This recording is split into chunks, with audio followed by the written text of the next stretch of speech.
आज आपण सर्पदंशावर चर्चा करूया.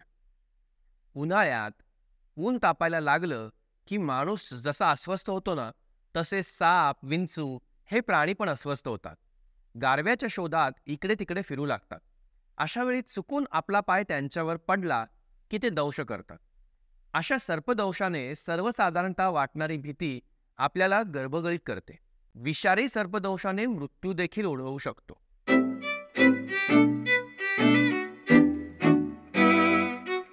सर्पदंश होतो त्यात 20 ते 25% लोकांचाच फक्त मृत्यू होत असतो. पण भारतासारख्या देशात ही संख्या खूप मोठी आहे. सर्वसाधारणतः रानावनात, शेतात, अडगळीच्या ठिकाणी साप राहतात. अशा ठिकाणी अनावधानाने आपण त्यांच्या क्षेत्रात आक्रमण करतो. आक्रमण न झाल्यास साप काहीही करत नाही. पण उन्हाळ्याच्या दिवसात भक्ष्याच्या शोधात निघालेल्या सापाला अडथळा आला तर मग साप जखम करून त्यात विष ओततात. सर्पदंशानंतर विषबाधा झाली तरच लक्षणं दिसतात. कधी कधी दंश केल्यानंतर त्या जागी व्रणही दिसतात.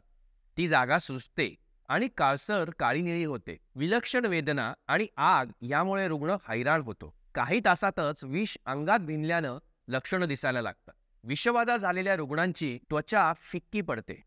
त्यांना खूप घाम येतो. नाडीची गती वाढते. हातपाय थंड पडतात. रुग्ण संभ्रमावस्थेत जातो आणि नंतर त्यांची शुद्ध देखील हरपते. रुग्णाचा रक्तदाब कमी होतो. लघवीचं प्रमाण कमी होतं. त्यांना श्वास देखील घेणं अवघड जातं. ही अशीच अवस्था जर टिकून राहिली ना तर हृदयावरही परिणाम होऊ शकतो. म्हणून ह्या रुग्णांना तातडीनं उपचार करणं अतिशय महत्त्वाचं असतं. या रुग्णांना त्यामुळे ताबडतोब रुग्णालयात दाखल करायला हवं. त्यांचे कपडे सैल करायला हवेत.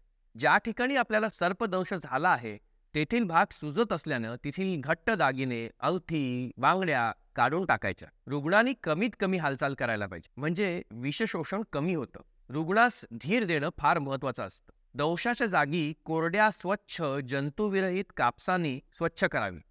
जखमेवर बिलकुल चोळू नये. ती अलगद स्वच्छ करावी. दंश झालेल्या जागाच्या अलीकडे पट्टी बांधून आणि हालचाल कमी करून विषशोषण कमी करता येतं. शक्य असेल तर चावलेल्या सापास पकडून तो विषारी आहे का नाही हे समजून घेणं महत्त्वाचं असतं. जर तो विषारी नसेल तर त्याचं निरीक्षण करता येतं.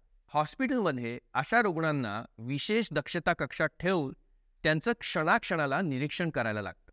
पॉलीव्हॅलंट अँटीस्नेक व्हेनम नावाचं औषध ह्यामध्ये अतिशय परिणामकारक ठरतं. रुग्ण घाबरलेला असेल तर ताण कमी करणारी औषधं पण द्यायला लागू शकतात.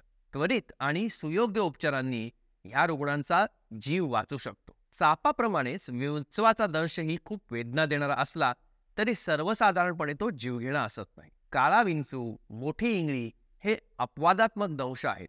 दंश झालेल्या ठिकाणी आग होणं, मुंग्या येणं असे प्रकार दिसतात. घाम येणं, अस्वस्थ वाटणं, उलटी होणं, मळमळ होणं, छातीत धडधड होणं ही गंभीर विषबाधेची लक्षणं आहेत आणि यावेळेला पटकन हॉस्पिटलकडे जाणं महत्त्वाचं ठरतं. एखादाच विंचूदंश मृत्यूला कारणीभूत होत असल्यानं रुग्णाला धीर देणं फार महत्त्वाचं असतं.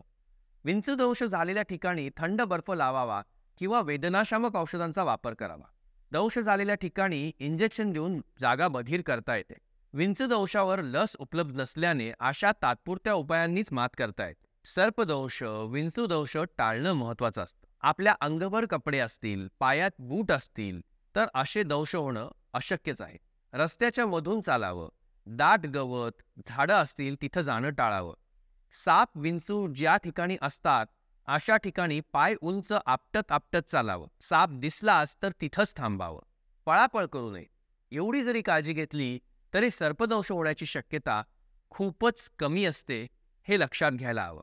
एक गोष्ट महत्त्वाची, सर्पदंशावर कुठलेही अघोरी उपाय करण्यापेक्षा हॉस्पिटलमध्ये जाऊन सायंटिफिक ट्रीटमेंट घेतल्यानं पेशंटचा जीव वाचू शकतो बरं का.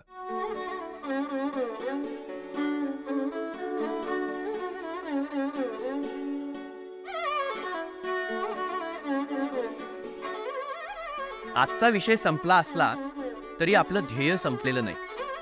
आरोग्याविषयीची संपूर्ण माहिती आणि मार्गदर्शन आपण यापुढील ऑडिओ व्हिडिओतही असंच चालू ठेवू. ह्या पुस्तकाची पूर्ण लिंक सोबत शेअर करत आहोत. तुम्हाला हा प्रयत्न आवडला असेल तर ह्याची लिंक शेअर करा, सबस्क्राईब करा आणि निरोगी आयुष्याची तुमची वाटचाल अशीच कायम चालू ठेवा.